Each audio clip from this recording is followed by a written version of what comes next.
Rick Sparber here. I'd like to show you a attachment that I made for my drill press vise. So let's start with what problem exists.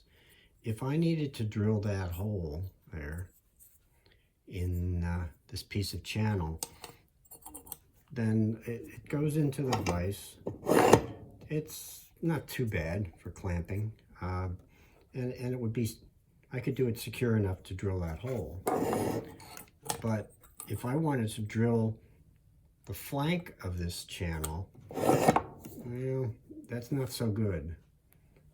As I tighten down, this is going to tend to want to lift, and it also tends, because this isn't a high quality vise, the movable jaw tends to climb over this bottom piece here. So it's not as good, doesn't work well.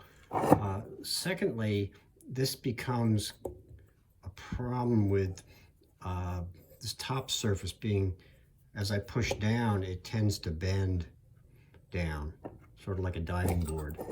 So depending on how thin it is, that's also a problem. So if, for instance, I wanted to drill into this piece, it's not going to work. Right? This is just going to bend out of the way. There's not much to clamp on the bottom anyway. So how do you do that? Well, I took a piece of 3/8 inch structural steel angle, and I cut off this side for reasons that will be evident in a minute, and that goes on against the fixed jaw. And I pull this jaw back a bit. Second piece is a piece of aluminum, just goes up next to it, and I'm going to press on it with the movable jaw. And then I've got just a block of 1 by 1 just for packing. And then the secret sauce is this plate, which is the same length as this guy. And I drilled and tapped 1/4 20 blind holes in there. And these screws go in, about 3/4 of an inch. And they're round, they're button head cap screws. And that's going to go in like that. Okay. Now, let's start with our first piece here. Oh, and I forgot to mention, I've got a selection of MDF pieces that are good for packing. You can see some of these are rather well loved. They have a nice uniform thickness, and they certainly don't hurt the drill when you drill into them. So what I'm going to do for starters is I'm going to face what I'm going to call the horizontal jaw here, and put the channel over the top. I'm going to put that in, and the piece of steel block is under there to support the assembly. And now as I tighten, you can see there's the block holding it up. The channel here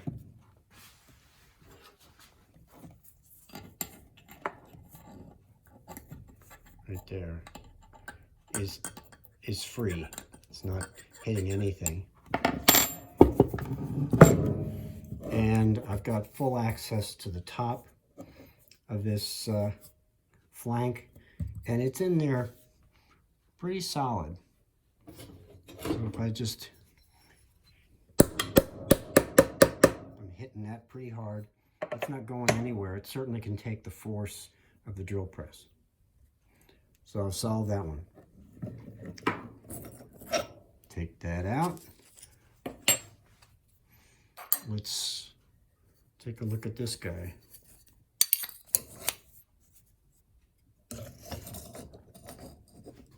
Now this one is kind of long, so I'm going to raise this up a bit more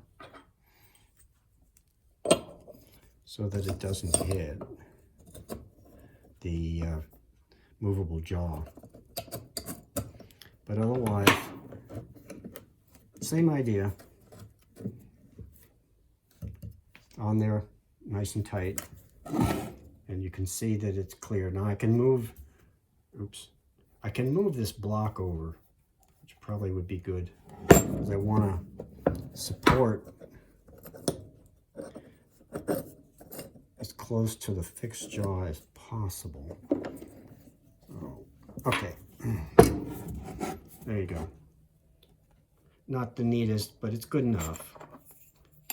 So that block and the parallel above it are just supporting my horizontal jaw, which is pressing over here on the stock that's being drilled. So it handled that case. Now, one more. Here I have some wider channel. And for this one,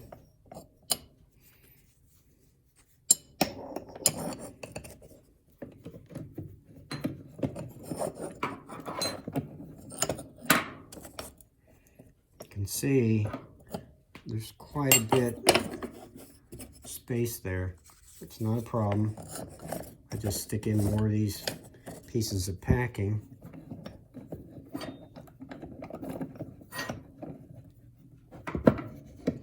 And everything else is about the same.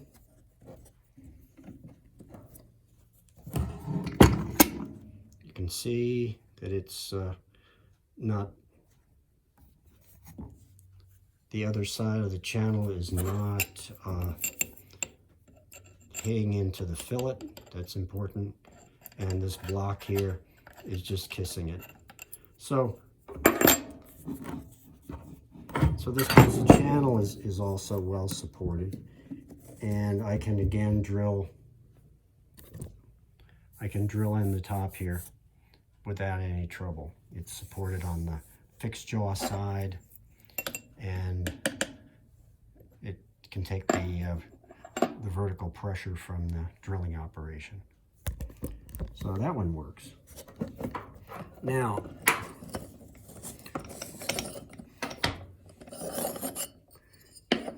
although it's certainly not necessary, I can, normally when you want to drill angle, you do it from the inside, because then it can go down on the table and it's going to be stable.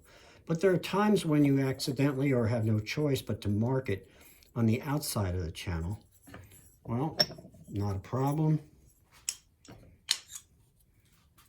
Again, I'm going to take my horizontal jaw, face it with a piece of packing, put the stock up against it, and not a problem. You can see it's on there pretty tight. Now, if you can see that I've been demonstrating with quite a range of thicknesses here. So if this vertical jaw tilts too far back, then I need to turn these two screws here, these jack screws, in a little bit in order to make up the difference. But over a wide range, this can tilt forward and back and still apply pressure to the horizontal jaw. So it seems to work, and I sure hope you can look at this and see opportunities for improvement, because all of us are smarter than any one of us. So together we'll make this a better tool.